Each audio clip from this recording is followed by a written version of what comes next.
오늘의 말씀은요, 위기의 청소년이라는 제목으로 말씀을 같이 나누도록 하겠습니다.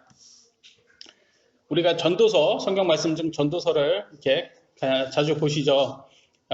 이 전도서를 보면 이 전도서는 인생, 우리의 삶에 대해서 아주 잘 나와 있습니다.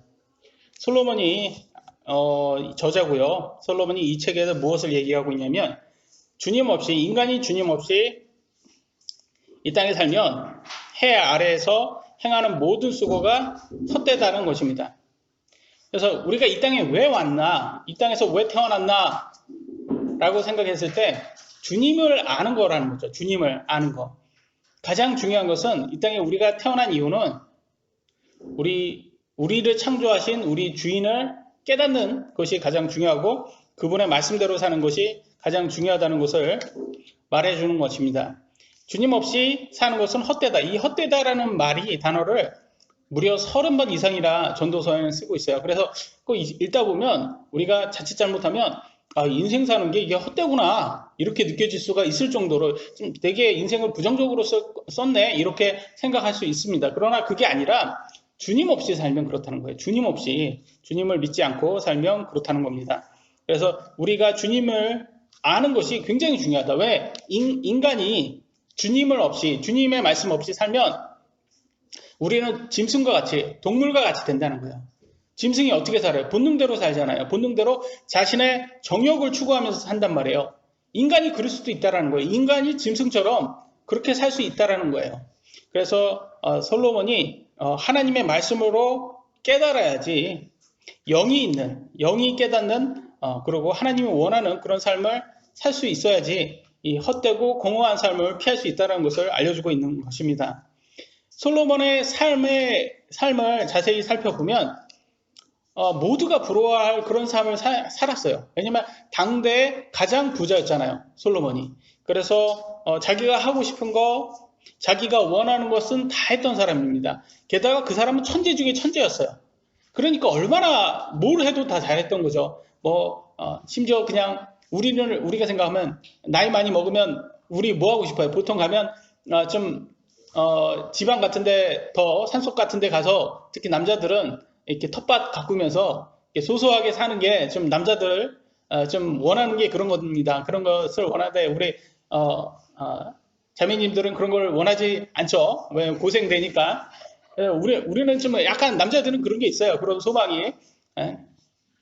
하나님께서 아담은 그렇게 이렇게 그 가든을 이렇게 그걸 다스리라고 준 것처럼 우리가 그런 게 있나 봐요. 그래서 다시 가든에 가고자 하는 그런 게 있나 봐요. 그런데 하나님께서 이렇게 만들어 준 것에 보면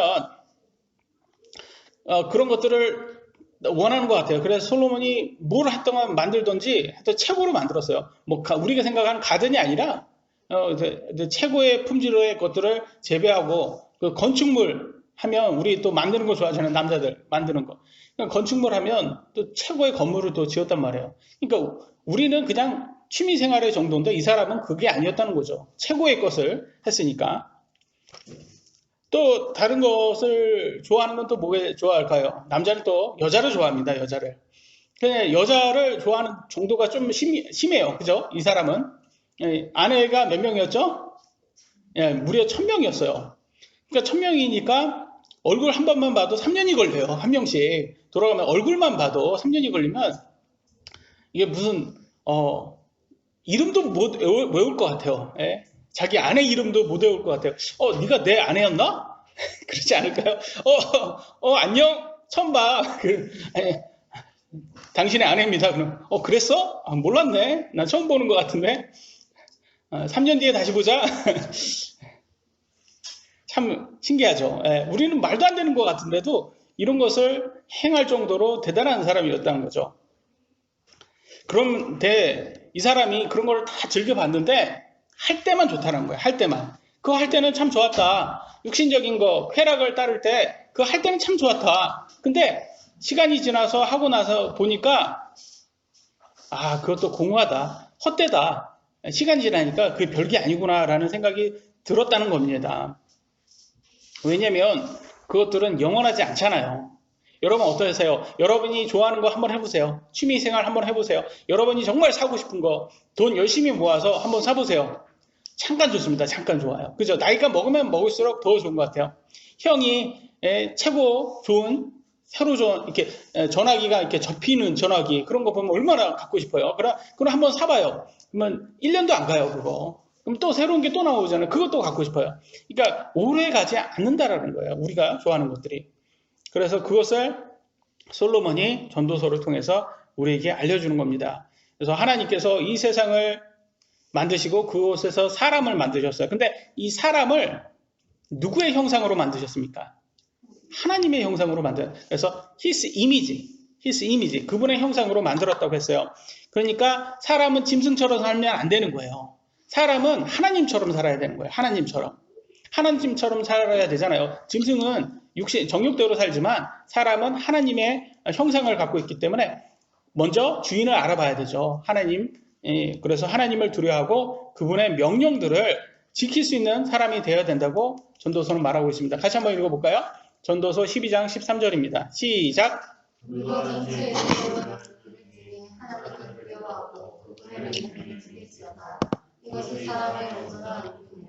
아멘.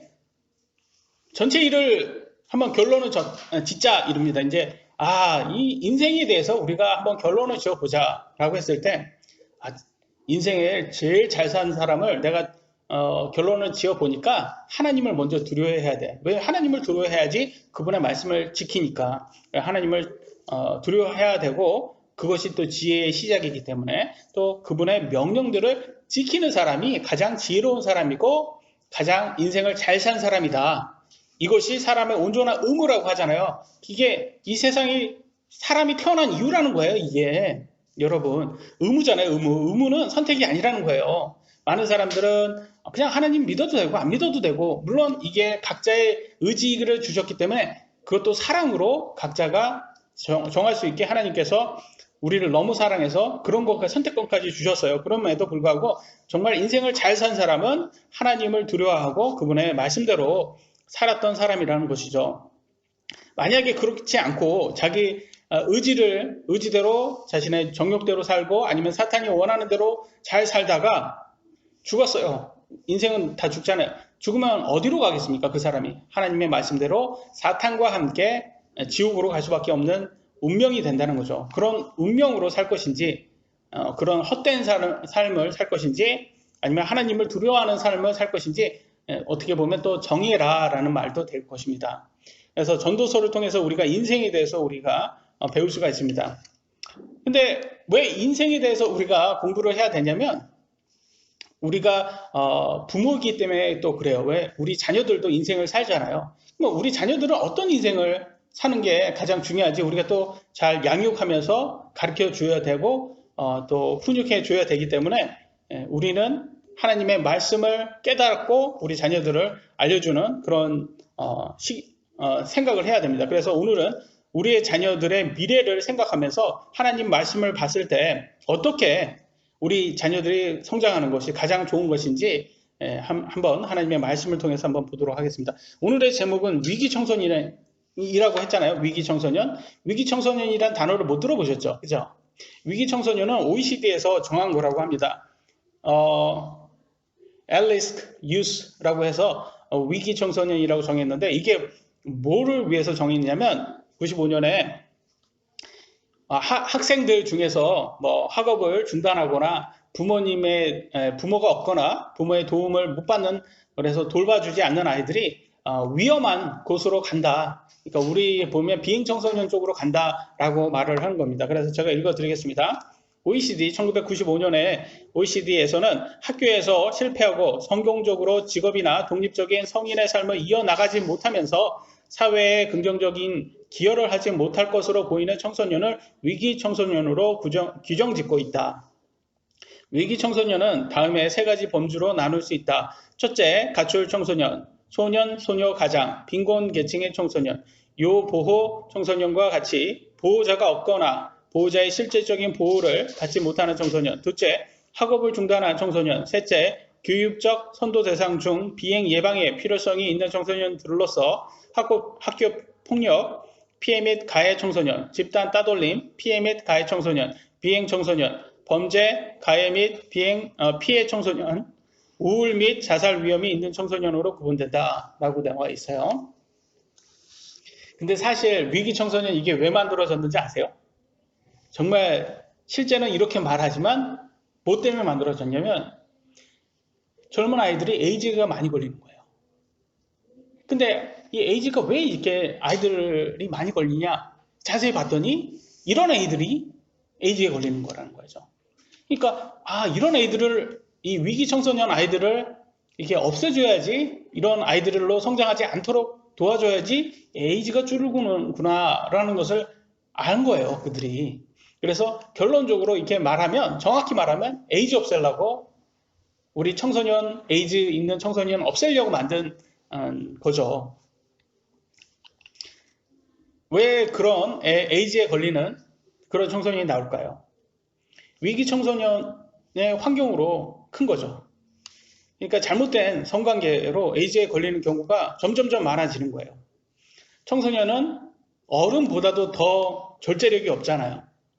그러다 보니까 이 잘못된 성교육 또 잘못하게 성장돼서 에이즈에 걸리는 그런 청소년이 점점 늘어나는 거예요.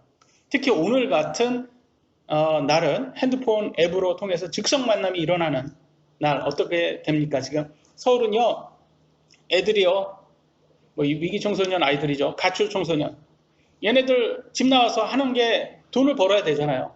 아이들이 돈 벌 수 있는 방법 중에서 뭐 어디 뭐 편의점에서 써주지도 않아요. 얘네들은 뭐 없잖아요. 그런 이렇게 확실한 그게 없으니까 써주지도 않잖아요. 그러니까 돈을 어디서 벌겠습니까? 뭐 가서 어디 가서 훔치거나 애들 돈 뺏거나 그것밖에 없잖아요. 또 방법은 뭐가 있겠습니까? 자기 몸을 파는 거예요. 어떻게 팝니까? 이 직선 만남을 통해서 남자인데도 남자와 성관계를 하는 거예요. 근데 남자가 만약에 그 성인 남자가 에이즈가 걸린 사람이에요. 그러면 그런 사람과 성관계를 하면 에이즈에 걸리는 거죠. 근데 에이즈라는 게 먼저는 HIV라고 합니다. HIV인데 이게 몸에 딱 들어오면, 감염돼서 들어오면 몸에서 9에서 10년 동안 몸에 그냥 갖고 있는다는 거예요. 그래서 처음에 걸렸어도 에이즈라고 이게 이렇게 양성이 안 나온다는 거예요. 처음에는 음성으로 나오다가 10년 지나서 양성이 나오는 거예요. 그러니까 코로나 바이러스는 2주 만에 이렇게 나오잖아요. 그것도 2주도 힘들잖아요. 그러니까 이게 누가 걸렸는지도 모르겠고, 그러잖아요. 이게 바로 이렇게 티가 나오면 딱 독감, 뭐 코로나 이렇게 딱 걸려면 딱 이렇게 누가 아프면 격리 바로 취하면 되는데 그럴 수 없잖아요. 2주나 걸리니까. 근데 이게 9년에서 10년이라고 생각 한번 해보세요. 이게 에이즈 걸린 사람이 찾기가 힘든 거예요. 더 힘들죠. 그러니까 에이즈 걸렸는지도 모르고 어떤 사람은 성관계 하다가 다른 사람에게 감염을 시키는 경우가 생기는 거예요.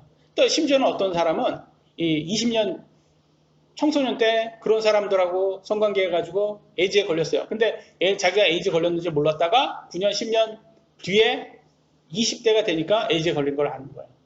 얼마나 충격이겠습니까? 그러니까 막 삶을 포기하고 내가 이렇게 억울하다. 내가 이 20대에 이렇게 에이즈 걸린. 나도 다른 사람들, 나만 죽을 수는 없다. 이런 마음을 갖고 다른 또 10대 아이들하고 많은 관계를 가져서 또 에이즈를 많이 퍼뜨린다고 합니다. 얼마나 안타까워요. 그러면 성경을 보면 이 에이즈에 관련된 가장 근접한 에이즈를 생각나는 그런 구절을 우리가 찾아볼 수가 있잖아요. 로마서 1장 27절입니다. 이렇게 나왔어요. 남자들도 이와 같이 본래대로 여자 쓰기를 버리고 서로를 향해 욕정이 불일 듯하여 남자가 남자와 더불어 보기 흉한 짓을 행함으로 자기 잘못에 합당한 보응을 자기 속에 받았느니라. 보통 성경에 보응이라고 말하면 벌이에요, 벌. 그러니까 합당한 벌 받았다라는 거예요. 합당한 벌 받았다. 뭐라고 생각되세요, 이게? 남자가 남자와 보기 흉한 짓을 해가지고 걸리는 병이 뭘까요? 에이즈겠죠. 성병이라든지 에이즈라고 우리는 보입니다. 동성애는 항상 그래요. 우리는 사랑이다. 근데 하나님께서는 뭐라고 표현했어요? 그 사랑이라고 표현합니까? 아니면 보기 흉한 짓이라고 합니까? 보기 흉한 것이라고 얘기하고 있어요. 이렇게 얘기하면 뭐라고 해요? 혐오 발언이라고 얘기하죠.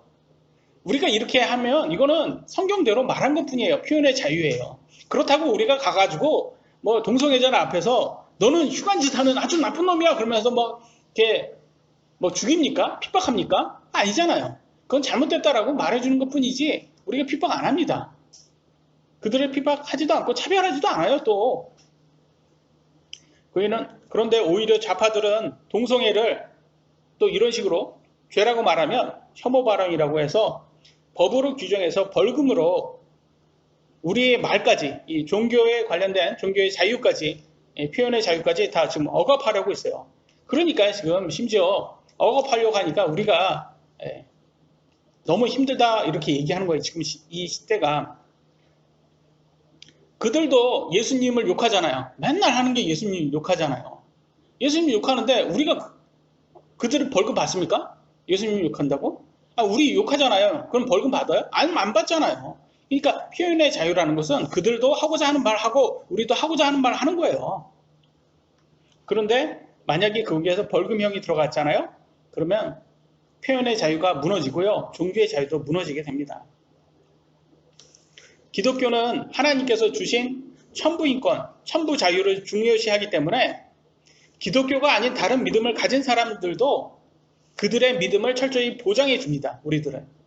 그래서 기독교가 있는 나라만이 이 종교의 자유가 있고 표현의 자유가 있어요. 여러분 중국하고 북한 한번 가서 보세요. 이슬람교 있는 중동 한번 가서 보세요. 거기에 표현의 자유가 있는지 종교의 자유가 있는지 없어요.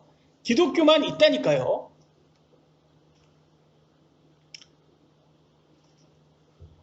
오바마 때 이게 심각하게 됐어요. 이때가 미국은 오바마 때 가장 동성애자들이 아주 최고의 치를 달했어요. 그들이 어떻게 했냐면 심지어 어떻게 했냐면 일부러 크리스찬 베이커리에 가서 그들에게 케이크에다가 동성애 결혼 축 이걸 써가지고 달라고 했단 말이에요. 아니 케이크 파는 사람 입장에서는 뭐 누군지 알 수는 없지만 그러니까 케이크는 팔 수 있어요. 그죠? 근데 동성애 축, 결혼 축 이거는 나의 믿음상 이거는 우리가 할 수 없다. 이렇게 양해를 구할 수 있잖아요. 주인이 자기가 돈 버는 거지만 내가 이거는 내 믿음상 이거는 할 수 없다. 근데 인정해 줘야 되잖아요. 그리고 그렇게 조용히 가야 되잖아요. 근데 그걸로 일부러 그걸로 고소를 한 거예요. 그러니까 그 베이커리 입장에서는 뭐 손님도 막 하고 뭐 소셜 미디어에서 얼마나 많이 희생 당했는지 뻔히 알잖아요, 우리가. 그러다가 벌금형 준다 막 그래가지고 막 어마어마하게 힘들었단 말이에요. 근데 그래서 크리스찬들이 그러면 이슬람교 베이커리 가서 한번 해보자 우리도. 그럼 어떻게 그들한테 말하나? 그러니까 이슬람교 베이커리 가서 똑같이 한 거예요. 동성애 축 결혼 써주세요. 그랬더니 이슬람교 베이커리는 뭐라고 했을까요? 써줬을 것 같아요? 안 써줬어요. 걔네들도 동성애는 싫어해요. 걔네들도 코란 있잖아요. 거기에서는 동성애 반대합니다. 그래서 안 써줬어요. 근데 이슬람 그 동성애자들은 걔네는 또 못 건드려요. 테러리스트들이 있잖아요. 또 이슬람교는 또 엄청 무서워요. 얘네들은. 그래서 결과적으로는 얘네들이 표적으로 선택한 건 크리스찬들밖에 없다는 거예요. 그러니까 친절한 크리스찬, 우리 종교의 자유를 표현의 자유를 주는 크리스찬들을 핍박하기 위한 거죠. 그래서 기독교들만 호구로 만드는 세상이 지금 되고 있어요. 트럼프가 미국은 아주 대단합니다. 트럼프를 다 열광을 해요. 근데 왜 트럼프를 열광한 줄 아세요? 기독교인들이? 다른 게 아니에요. 표현의 자유, 종교의 자유를 주겠다라는 거예요. 그래서 지난 4년 동안 트럼프가 열심히 했는지 아세요? 뭘 발언했냐면 크리스마스 때 메리 크리스마스 할 수 있게 해야 된다. 이거 얘기했어요. 여러분 저한테 그럴 거예요. 지금 장난하세요? 이렇게 할 거야. 아니 메리 크리스마스 하면 되지. 그럴 거 아니에요. 오바마 때 이걸 못하게 만들었다는 거예요. 어디에서 못하게 했을까? 어디 상점에 갔어요. 그러면 점원하고 있잖아요. 그러면 끝나면 겨울 시즌에는 보통은 메리 크리스마스 할 거 아니에요. 메리 크리스마스 하면 여기 종교적인 거 얘기했다. 무신론자들이 이거 들으면 굉장히 기분이 상한다. 그러니까 해피 홀리데이 이거 하라는 거야. 해피 홀리데이. 아, 이게 뭐 해피 할리데이냐 메리 크리스마스나 이게 무슨 문제가 있냔 말이야. 근데 얘네들은 하여튼 갖고 다 이렇게 하나씩 이렇게 하는 거예요. 그러면 회사니까 이거 뭐 나중에 뭐 종교적으로 해가지고 뭐 법적으로 들어가서 고소하고 그러면 이게 나중에 가서 무죄로 판결 나온다 하더라도 그게 너무 힘들잖아요. 그러니까 회사들도 그러면 야, 메리 크리스마스 하지 말고 해피 할리데이 그냥 그거 해줘버려. 이렇게 교육을 한단 말이에요. 그러면 이것만으로도 표현의 자유가 없어지는 거예요. 나는 메리 크리스마스야. 난 기독교인이니까 많은 사람들에게 이 크리스마스가 크라이스트 마스잖아요.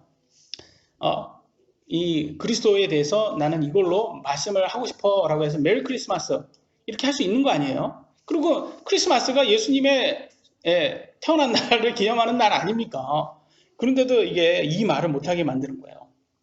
그러니까 결과적으로는 이 오바마라든지 뭐 빌 클린턴 뭐 이런 집단들이요 굉장히 그 공산주의자들이에요.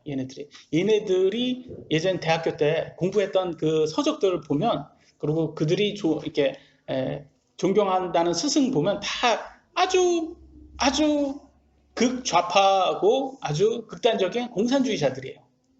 그런 사람들을 하다 보니까 이 사람들 철학 자체가 공산주의다 보니까 이게 이런 종교의 자유 없애고 특히 기독교를 탄압해서 무신론화 하려고 하는 거예요. 그래서 그 큰 미국 이 기독교 국가를 무신론화 만들려고 열심히 했던 거죠. 그래서 지금 많은 기독교인들은 트럼프를 열광하게 되는 거예요. 그래서 사람을 열광하는 게 아니라 그것은 이 트럼프로 통해서 이 기독교가 종교의 자유와 표현의 자유가 보장되기를 원하기 때문에 그런 것입니다. 그래서 미국 대통령의 선거가 굉장히 크리스찬들에게는 지금 중요한 시기예요. 지금 어때요? 지난주에 뭐 들은 바 없죠? 뭐 이제는 미디어가 또 그렇게 심하게 얘기 안 하는 것 같아요. 뭐 이제 바이든 뭐 이렇게 했고 뭐 트럼프 이런 거를 이제는 기사도 안 되니까 지금 어떻게 됐는지 아세요? 지금 트럼프가 말하는 대로 다 지금 그렇게 지금 진행이 그렇게 되고 있어요. 그래서 심지어는 이렇게 가다 보면 바이든이 기권할 수도 있는 그런 상황이 될 수도 있을 것 같아요. 그래봤자 아마 법적으로 가면 다 구속될 것 같아요. 저희들은 그렇게 될 거라고 생각을 하고 있고요.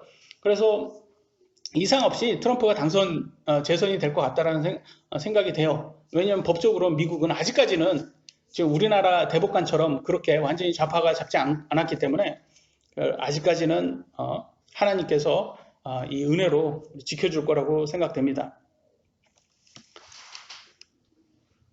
좌파가 동성애를 지지하는 이유가 뭘까요?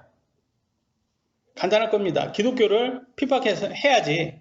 그리고 법으로 그런 법을 제정해서 동성애를 도와주는 척하면서 자신들이 장기 집권하는 게 목표겠죠. 근데 절대로 좌파들은 동성애자들을 불쌍하게 생각하지도 않고 도와주지도 않습니다. 동성애자들이요 에이즈에 걸리면 자신들의 삶을 후회할까요? 아니면 기뻐할까요? 뻔한 거죠. 에이즈 걸려서 고통받으면 그 자신들의 삶을 후회하죠. 그게 뭐 암만 사랑이라고 그들은 말을 좋게 표현할지 모르겠지만 다 후회합니다. 에이즈에 걸려서 굉장히 고통을 받는 사람들, 죽어가는 그런 사람들을 가서 인터뷰하는 걸 보면 다 그래. 내가 왜 그랬을까? 내가 왜 그렇게 육신적으로 살았을까?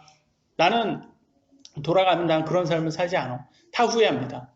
그러니까 우리는 기독교들은 동성애자들을 미워하고 걔네들을 막 이렇게 핍박하고자 하는 게 아니라 그렇게 후회하는 삶 살지 말라는 거예요. 그 라이프 스타일이 하나님이 원하는 삶이 아니기 때문에 합당한 보응, 합당한 벌을 꼭 받는다는 거예요. 그러니까 그들에게 경고하는 거죠. 좌파들은요, 흑인들 정말 사랑하고 있을까요? 아니에요. 흑인들이 75%가 아버지 없이 자란다고 하잖아요, 지금.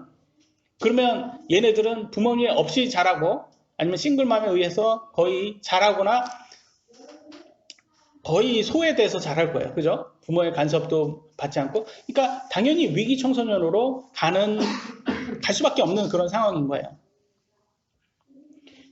그래서 미국 좌파들은 그 청소년들에게 도와주지도 않아요. 그냥 환경 자체를 그냥 싱글맘에게 이렇게 애들 키우게 만드는 그런 환경을 일부러 조성을 해 주어서 더 많은 위기 청소년을 만들어지게 하고 더 많이 에이즈가 만들어지게끔 하는 그게 좌파라는 거죠. 동성애는요, 선천적이지 않습니다. 과거에도 동성애는 있었고 그 전에도 있었어요. 동성애는. 우리가 잘 아는 소돔과 고모라라는 도시가 동성애로 아주 대단했던 도시였잖아요.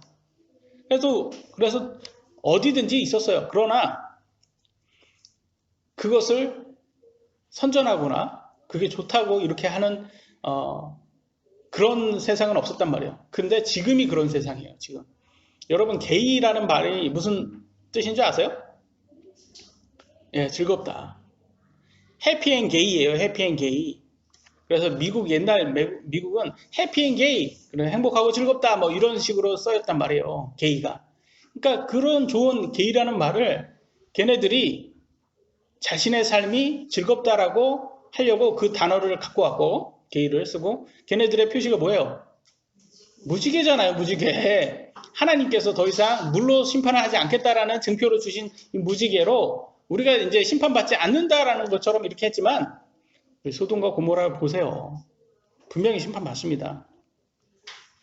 근데 제가 생각했을 때는 이 좌파들이요. 왜 동성애를 자꾸 이렇게 홍보를 하냐면 제 개인적인 생각일지 좀 모르겠지만 좌파들이 원하는 건 계속 뭐라고 제가 말씀드립니까?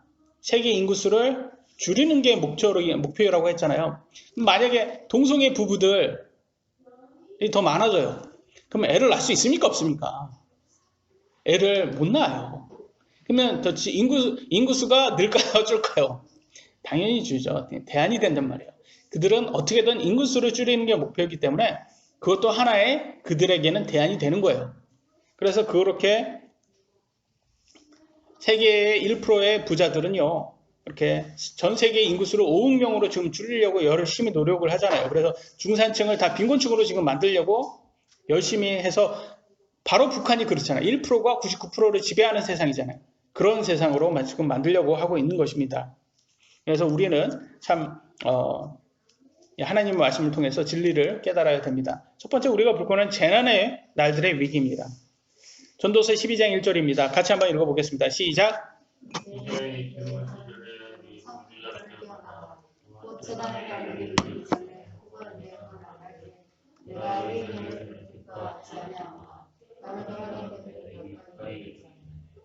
여기에서 보니까 재난의 날들을 이르기 전에라고 했어요. 그리고 재난의 날 이르기 전에 창조자 하나님을 기억하라 라고 말하고 있습니다. 어렸을 때 배웠던 그 창조자, 특히 어렸을 때 배운 우리 특히 대한민국도 많은 사람들이 주일학교 어렸을 때 주일학교 많이 다니죠. 교회 많이 다닌단 말이에요. 그래서 배우긴 배웠어요. 근데 다 잊어버리고 산단 말이에요. 근데 모든 사람은 재난의 날들이 이르게 됩니다. 특히 죽음이죠. 죽음. 여러분 죽음 피할 수 있는 사람은 없습니다. 만약에 이 위기 청소년 아이들 한번 생각 한번 해보세요.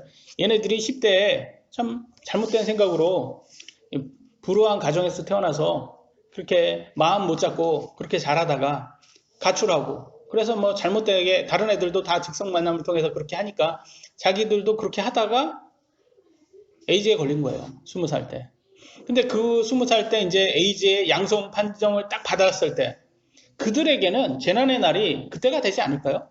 그런 느낌이 들지 않을까 싶어요. 근데 만약에 이들이 하나님을 알고 기억하고 하나님의 말씀대로 살기를 마음 먹었다면 그렇게까지 되지는 않았을 것입니다. 우리는 죽음에 여기에 있는 모든 분들, 저를 포함해서 모든 분들은 죽음을 피할 수 있는 사람이 없어요. 근데 피하기 전에 여러분 하나님을 아셔야지 그 재난의 날 닥쳐서 그때 하나님 안다. 그때 부르짖어봤자 소용이 없다라는 거예요. 지금 구원의 날 때, 지금이 구원의 날이기 때문에 지금 믿으셔야 되는 거예요. 그때 돼서 두째 사망을 피하려고 해도 피할 수가 없게 된다는 것입니다.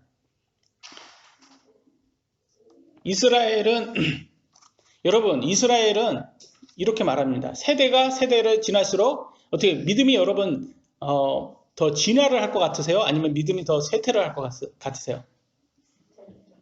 예, 정확하게 맞는 거예요. 세대가 세대를 지날수록 사실은 믿음은 쇠퇴를 해요. 왜냐하면 인간의 본성이 죄성을 가졌기 때문에 우리는 다시 죄로 돌아가려고 하는 그런 마음이 있지 더 나아지지 않습니다. 그래서 많은 사람들이 이게 진화 이렇게 가르쳐가지고 요즘 세대는 진화를 한 것처럼 말하지만 과학만 나아지는 것 뿐이지 오히려 인간은 더 쇠퇴를 하고 있다는 것을 알아야 됩니다. 그래서 이스라엘도 똑같이 말을 하고 있어요. 사사기서 2장 10절에 이렇게 말합니다. 그들 뒤에 다른 세대가 일어났으나 이들은 주를 알지 못하였으며 또한 그분께서 이스라엘을 위하여 행하신 일들도 알지 못했더라. 무슨 말이에요? 옛날 사람들은요, 모세와 여호수아가 하나님의 리더였을 때는 아주 잘 살았단 말이에요. 하나님의 약속의 땅 가나안 땅에 가서 땅도 받고 유산으로 받고 아주 풍족한 그런 기름진 땅에서 잘 살았단 말이에요. 그렇게 잘 살았는데 세대를 지나가자마자 이제 어떤 사람들이 나오는 거예요. 이스라엘. 하나님을 완전히 잊어버리는 그런 세대들이 나오는 거예요. 그리고 하나님이 그들을 위해서 행하신 그런 것들을 모르는 그런 세대가 나온다는 거예요. 참 안타깝죠? 근데 이게 현실입니다. 대한민국은 다를까요? 여러분, 나라 전체가 부정부패였어요. 이 나라도. 인구 50% 이상이 노비였습니다. 이 나라의 이름은 무엇일까요? 예, 조선이죠, 조선. 근데요, 이런 희망이 없는 나라에서 하나님을 믿는 이승만이라는 리더가 나왔어요. 하나님의 은혜죠. 그래서 그 사람을 통해서 대한민국이라는 자유민주주의 대한민국이라는 나라가 세워졌어요. 그래서 세상에서 가장 못 살았던 이 나라가 지금은 이렇게 풍족한 나라가 됐어요. 풍족한 나라가 됐는데 이제 나온 세대들이 어떤 세대예요? 대한민국 건국을 부정하고 오히려 다시 과거의 조선으로 돌아가려는 그런 세대들이 지금 나오고 있어요. 이 조선은 어떤 조선입니까? 조선인민민주주의 고랍니다. 뭐 이게 죄송합니다. 제가 이북 사투리를 좀 여기에 딱 멋있게 썼어야 되는데 평양냉면을 아직 먹어본 적이 없어서 그것만 먹어봤어도 이 조선인민주의를 이 북한을 좋아하는 사람들이 나왔어요. 그래서 하나님을 모르고 하나님의 업적도 모르는 이 좌파들이 지금 대한민국을 다 차지하고 있습니다. 잠언 30장 11절로 14절에는 이런 말이 있어요. 자기 아버지를 저주하며 자기 어머니를 축복하지 아니하는 세대, 자기의 더러움에 씻기지 않는 세대, 한 세대가 있으니 그들의 눈이 어찌 그리 높은가.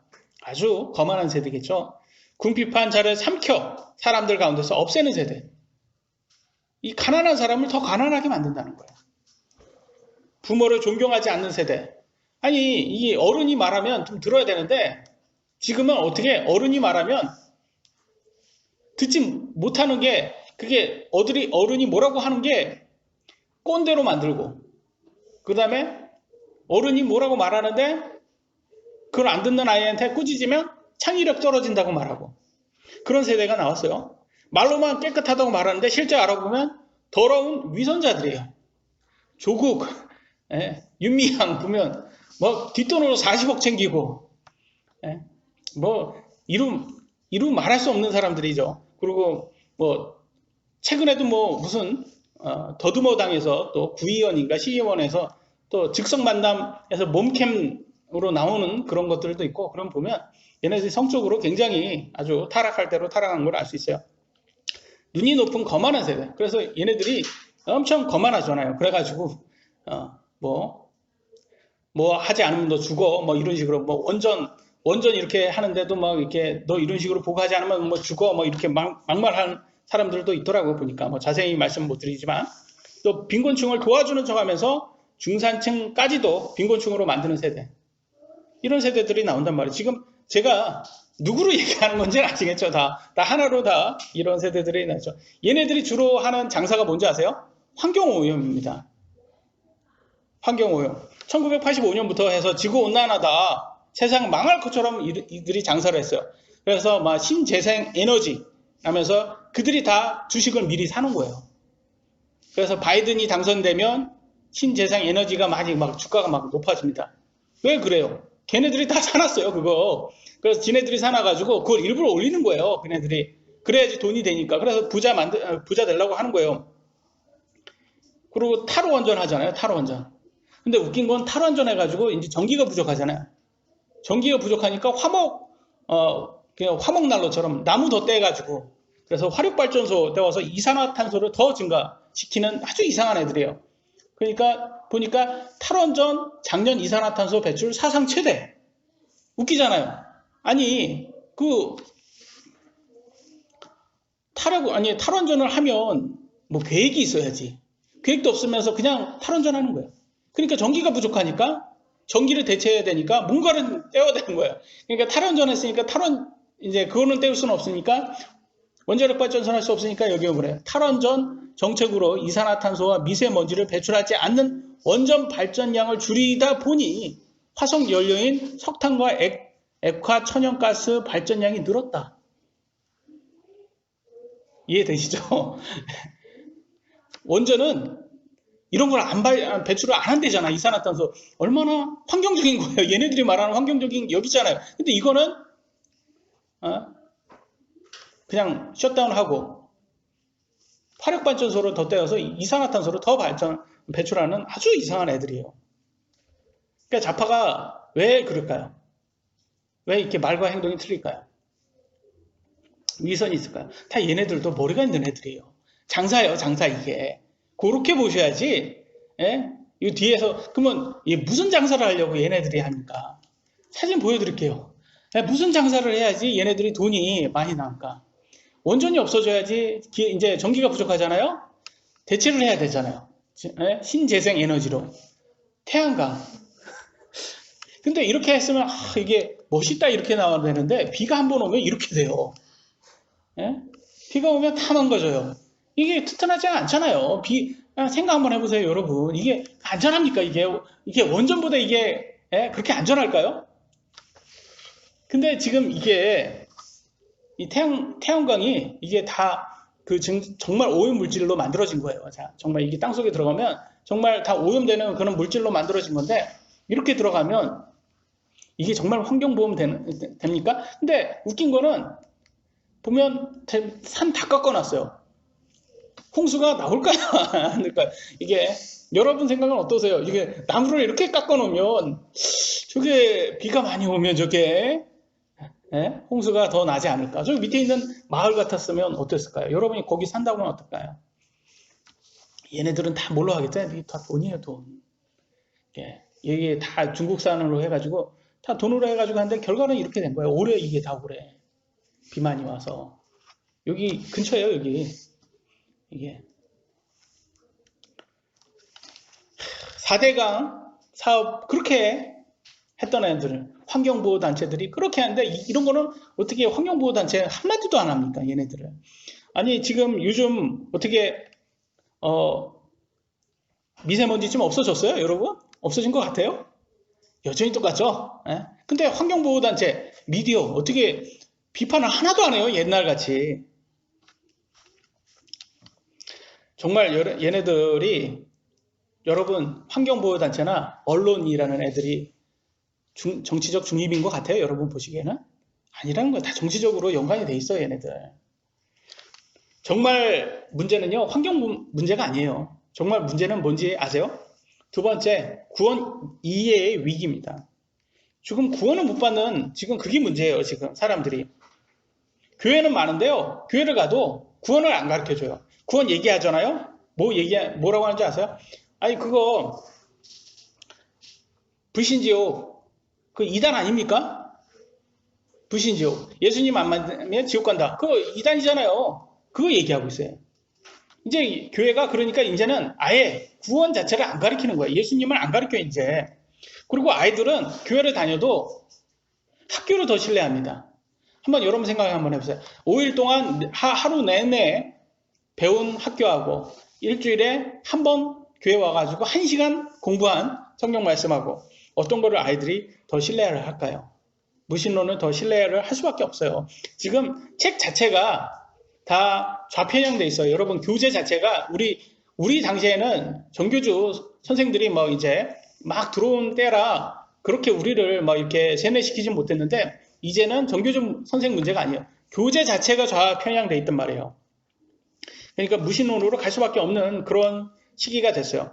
그래서 사도 바울은 뭐라고 말합니까? 빌립보서 3장 8절에 이렇게 말합니다. 내가 그분을 위하여 모든 것에 손실을 입고 그것들을 단지 배설물로 여기면 내가 그리스도를 얻고, 배설물 뭐랍니까? 세상적 지식보다는 그런 거는 배설물처럼 내가 없인 여기고 나는 하나님, 오직 예수님과 그분의 말씀을 최고 우선순위로 둔다라는 말이에요. 그러니까 이 말을 보고 무슨 그냥 공부 안 해도 괜찮다, 희영아, 공부 안 해도 괜찮다, 이 말은 아니에요. 예? 학교 가서 공부해야 돼요. 열심히 해야 돼요. 또 이걸 가가지고 네, 교회 갔더니 공부 열심히 안 해도 된대. 이거 아니에요. 공부는 열심히 해야 돼요. 그런데 그거를 신뢰하지 말라는 거예요. 신뢰는 뭘 신뢰해야 됩니까? 하나님의 말씀을 신뢰하라는 거예요. 고린도전서 2장 2절에 뭐라고 나왔습니까? 십자가 못 박히신 그분 외에는 아무것도 알지 아니하기로 결심하였느니라. 그러니까 여러분 최우선순위는 하나님 말씀이 되어야 된다는 거예요. 근데 오늘날 학교 가서 자꾸 보면 이 책 자체가 진화론이잖아요. 그러니까 여러분 박물관 가도 어디 도서관 가도 애들 어디 데리고 가면 다 뭐라고 나와요? 다 진화론을 기반으로 만들어진 것들이잖아요. 공룡 나오고 공룡에 의해서 만들어졌다고 하고. 그러면서 우리가 그거 아니다, 성경이 맞다 이렇게 말하잖아요. 그러면 좌파들 뭐라고 합니까? 너네들 다양성을 강조합니다. 틀린 거는 없답니다. 그들은 말해요. 세상에 틀린 거는 없다. 다른 거다. 이렇게 말해요. 근데 우리가 그러면 성경이 진리다 이렇게 말하면 그건 틀렸다. 이렇게 말해요. 아니 너네들 틀린 건 없다며. 다른 거라며. 그러면 성경이 진리라니까 아니 그건 틀린 거야. 이래요.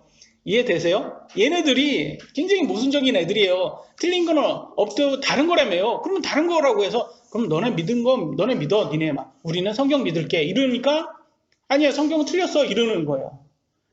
얼마나 위선자들이에요. 그러면서 어떻게 가르쳐요? 학교에서는 자꾸 애들한테 성교육으로 더 성을 더 조장하고 동성애 죄 아니라고 하고 동성애 뭐 사랑하는 척 하면서 동성애를 더 조장하고 그걸 그래서 오늘날 시대가 바뀌면 세대가 바뀌면 바뀔수록 더 좋아지지 않는다는 거예요. 오히려 쇠퇴하고 있어요. 오히려 하나님을 더 모르는 세대들이 나와요. 그러니까 오늘은 정말 위기는 뭐가 위기냐? 구원을 받는 아이들이 별로 없다라는 거예요. 옛날에는 그래도 연세대, 이화여대 다 하나님 믿는 사람들로 의해서 만들어진 거잖아요. 근데 이제는 그런 학교도 이제 다 무신론에 의해서 장악됐어요. 그들이 다 지금 컨트롤하잖아요. 무신론. 근데 왜 그럴까요? 기존 사람들이 기독교인들이 못해서 그랬을까요?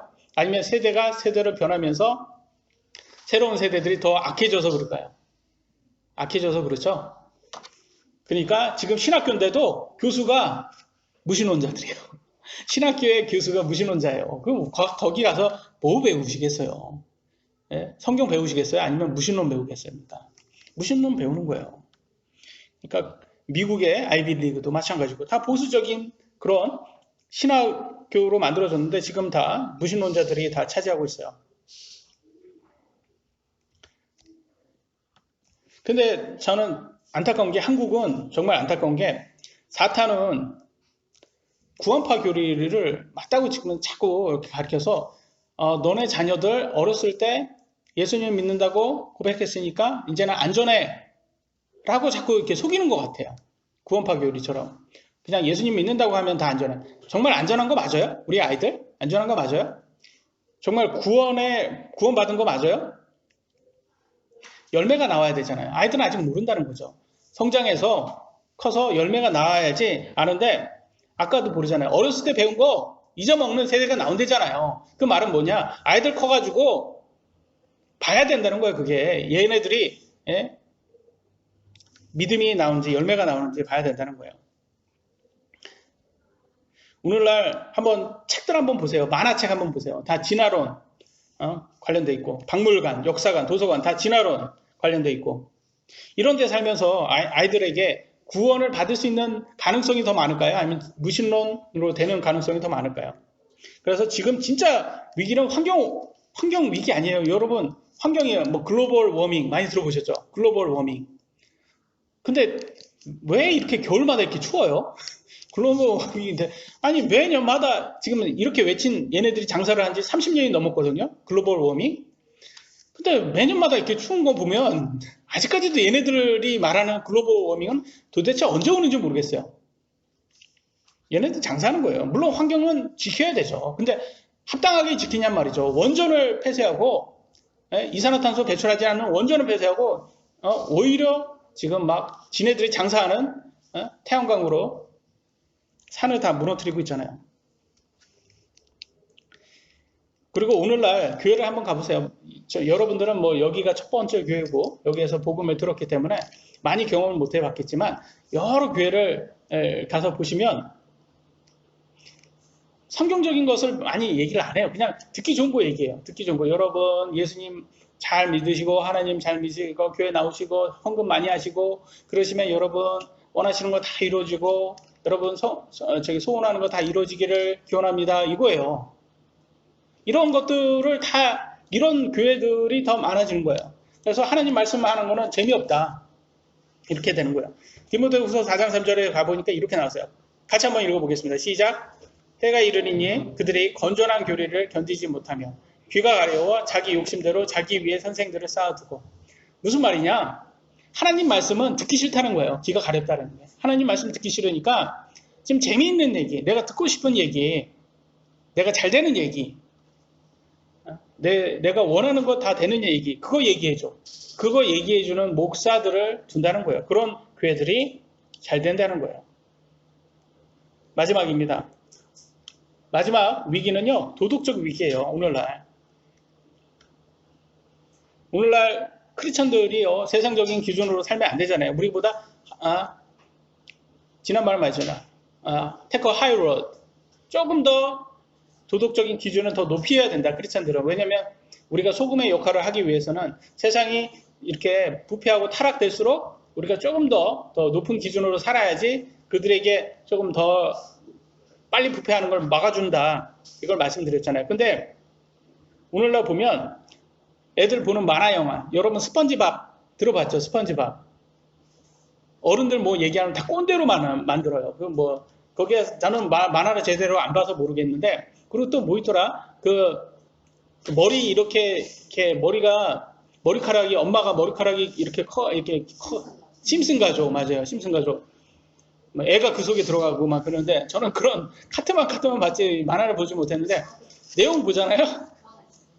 내용 보면 다 어른이 말하면 다 꼰대로 만들고 애들이 뭐 최고다.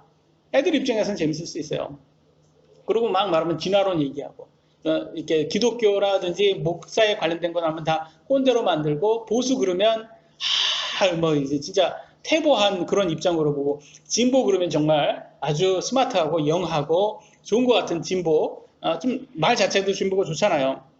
그래서 선을 악으로 만들고 있어요. 지금 보수를 악으로 만들고 진보를 선으로 만들고 있어요. 거꾸로 지금 만들고 있어요. 그래서 이사야서 52장 보니까 악을 선하다 하며 선을 악하다 하는 그런 세대가 나온다는 거예요. 보수라 하면 전혀 발전 없는 과거의 것에 집착하는 고리타분한 늙은이로 연상하게 만들고, 진보라 하면 과학의 발전처럼 영하고 스마트한 젊은 신세대에 연상하게 지금 만들고 있어요. 근데 한번 거꾸로 한번 진보 한번 생각해봐요. 진보 정치인들 왜 이렇게 한복을 좋아해요? 걔네들. 진보 정치인들 보세요. 한번 개량 한복 입고 오고, 개량의 한복 입는다고 뭐라고 하잖아요. 그러니까 옛날 정말 조선시대 한복을 입고 오는 그런 정치인도 있고, 하여튼 얘네는 왜 이렇게 한복을 좋아해요? 그리고 맨날 보면 어디 가면 옛날의 것이 좋아. 옛날의 것 찾아가고 막 옛날. 그리고 서울을 가면 서울 것도 아파트 오래된 거 40년 50년 빨리 재건축해서 좋은 거 만들어줘야 되잖아요. 그래야지 좀 분양가도 좀 떨어질 거 아니에요. 많이 공급이 많아져야 되는데 얘네들 그건 그냥 지키기를 원해요. 발전을 원하지 않아요. 얘네는 옛날 거 재래시장을 왜 이렇게 그렇게 좋아하는지 모르겠어요. 재래식 아니 그거 좋은데 그래도 이마트 탑마트가 더 좋지 않아요? 여러분 그게 더 좋잖아요. 편하고. 아니 재래시장도 있는 거 좋아요. 그건 있는 거 좋아요. 그런데 다 그런 거를 다 소비자들한테 골고루 하게끔 만들어줘야지. 또 웃기잖아요. 그런 거 뭐 재래시장을 지켜야 된다 뭐 그러면 그런 것도 지켜주는 건 좋죠. 근데 모든 거를 다 해줘야 되는데 옛날 거를 좋아해요. 보수가 서울시장이 됐는데 청계천이 완전 깨끗하게 됐어요. 저는 그 당시에도 서울에 있었으니까 그리고 왔다 갔다 할 때 보면 아주 애들 데리고 거기 가기 참 좋을 것 같다라는 생각. 그때는 총각대였으니까 참 정말 그 냄새 나는 청계천의 그 냄새 그 나는 그런 게 아니라 정말 물도 깨끗해지고 아주 좋아졌어요. 근데 이상하게 진보가 서울시장 되니까 막 이런 게 나와요. 웃기잖아요. 보수가 서울시장 되니까 이렇게 청계천 깨끗해지는데, 진보가 서울시장 되니까 이런 애들이 나와가지고 자꾸 키우 축제 한다고 나서 얼굴 뭐 이렇게 막 하고. 여러분 아이들 어떻게 데리고 가서 이거 한번 키우 축제 한번 가서 보고 싶어요? 축제잖아요, 페스티벌. 아니면 청계천 가가지고 애들하고 같이 소풍을 하고 싶으세요? 그러니까 정말 보수하고 진보하고 어디가 정말 보수고 어디가 진보인지 여러분 보세요. 보수는 좋은 거를 지키고 나쁜 거를 뺏는 건데, 진보는 나쁜 거를 더 발전시키는 게 진보인 것 같아요, 얘네들은. 이렇게 얘네들 말처럼 이렇게 에이즈 형성하고 동성애 지지하고 그런다면 여러분 소돔과 고모라가 어떻게 멸망했습니까? 하나님의 심판으로 유황불에 멸망했어요. 대한민국도 좌파가 이렇게 지금처럼 이렇게 하고 동성애 이렇게 지지하고 하다 보면 우리도 유황불 올 수 있어요. 근데 북한에서 올 수 있어요. 조심해야 돼요. 유황불이 아니라 핵폭탄이겠죠? 하나님 심판을 알아야 되는 거예요. 그래서 참 이거 보기 싫죠? 이 사진 빨리 지우겠습니다. 마지막 여러분 결론을 내면 하나님을 두려워하고 그분의 명령을 지키는 게 인간의 의무입니다. 우리 자녀들 어떻게 키우는 게 위기의 청소년 나오지 않게 만들어 줄 수 있을까요? 하나님의 말씀으로 키워야 되는 거예요. 오늘날 정말 위기, 구원을 못 받는 위기가 됐고 환경 자체가 도덕의 기준이 떨어지는 그런 위기, 그렇게 됐습니다. 그래서 우리는 정말 우리 크리스찬 가정으로 하나님 말씀으로 우리 자녀를 키우는 그런 가정 되기를 원합니다. 여기까지 하도록 하겠습니다. 기도하시겠습니다.